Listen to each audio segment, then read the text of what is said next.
Hello aspirant, সহজে শেখা চ্যানেলে তোমাদের সকলকে স্বাগত। আজকে আমরা একটা বঙ্গানুবাদের ক্লাস করব। সামনেই ডেসক্রিপটিভ এক্সামস, তো তার জন্য চাই আমাদের র্যান্ডম প্র্যাকটিস। তো আজকে আমরা এই প্যাসেজটা দেখব।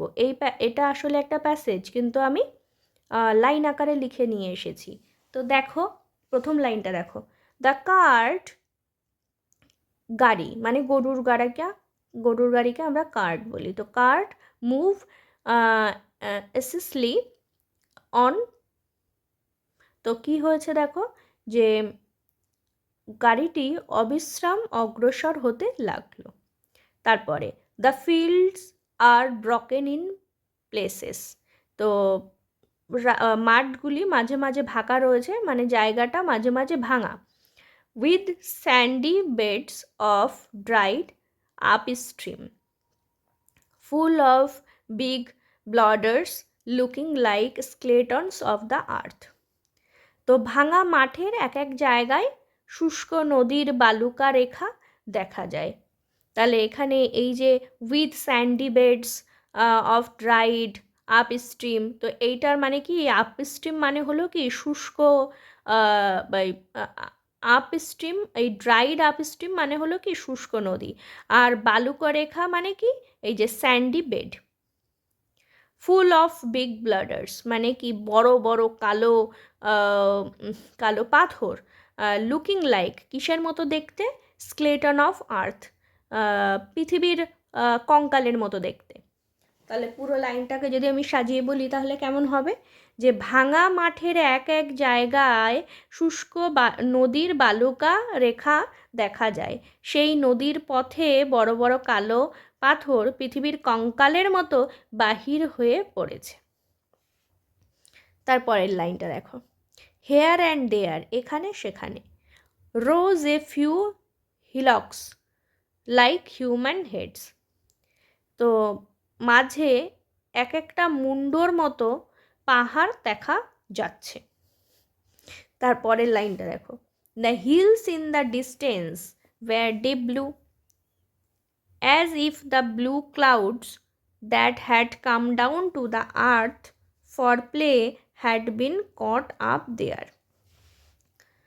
তো দূরের পাহাড়গুলি ঘন নীল, এই যে যে ইন দ্য ডিস্টেন্স কিছুটা দূরে, দ্য হিল পাহাড়টি, ওয়্যার ডিপ ব্লু নীল, ঘন নীল, যেন if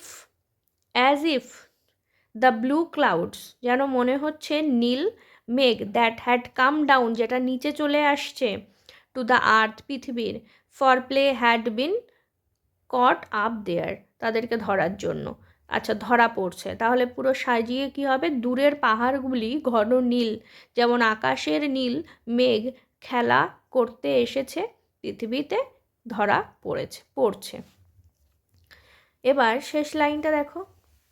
it seemed they had spread out their wings to fly in the air, but could not move because they were tied to the earth, and so their fellow clouds were coming down from the sky to embrace them. তাহলে ইট seemed, এটা কি মনে হচ্ছে, যে they had spread out their wings to fly in the air, যেন মনে হচ্ছে আকাশে উড়বার জন্য তারা পাখা তুলেছে। বাট কিন্তু কুড নট মুভ, কিন্তু নড়তে চড়তে পারছে না। কারণ because they were tied to the earth, কেননা তারা বাধা আছে কিসের সঙ্গে, পৃথিবীর সঙ্গে। And so their fellow clouds, তার জন্য তাদের যে মানে স্বজাতীয় যে মেঘগুলো আছে, ওয়্যার কামিং ডাউন নিচে নেমে আসছে, ফ্রম দ্য স্কাই আকাশ থেকে, টু এমব্রেস দেম তাদের সঙ্গে থাকার জন্য, তাদের সঙ্গে কোলাকুলি করার জন্য। তাহলে পুরো লাইনটা যদি আমি গুছিয়ে লিখি তাহলে কীরকম হবে, আকাশে ওড়বার জন্য যেন পাখা তুলছে, কিন্তু বাধা আছে বলে উঠতে পারছে না। আকাশ থেকে তার স্বজাতীয় মেঘেরা এসে তার সঙ্গে কোলাকুলি করে যাচ্ছে। তো এই ছিল আজকের বঙ্গানুবাদ। তোমাদের কেমন লাগলো একবার জানাবে। তোমরা একবার প্লেলিস্টটা চেক করে নেবে।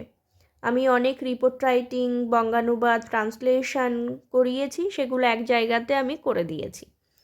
পরীক্ষার আগে একবার দেখে নিলে তোমরা বুঝতে পারবে যে কোনগুলো তোমাদের কমপ্লিট হয়েছে আর কোনগুলো এখনও বাকি রয়েছে। তো এইরকম প্র্যাকটিসের ক্লাস আরও আসবে। এমন ক্লাস করার জন্য সহজে শেখা চ্যানেলের সাথে থাকো, ফলো করো, নিজেরা প্র্যাকটিস করো, পজিটিভ থাকো। Thank you.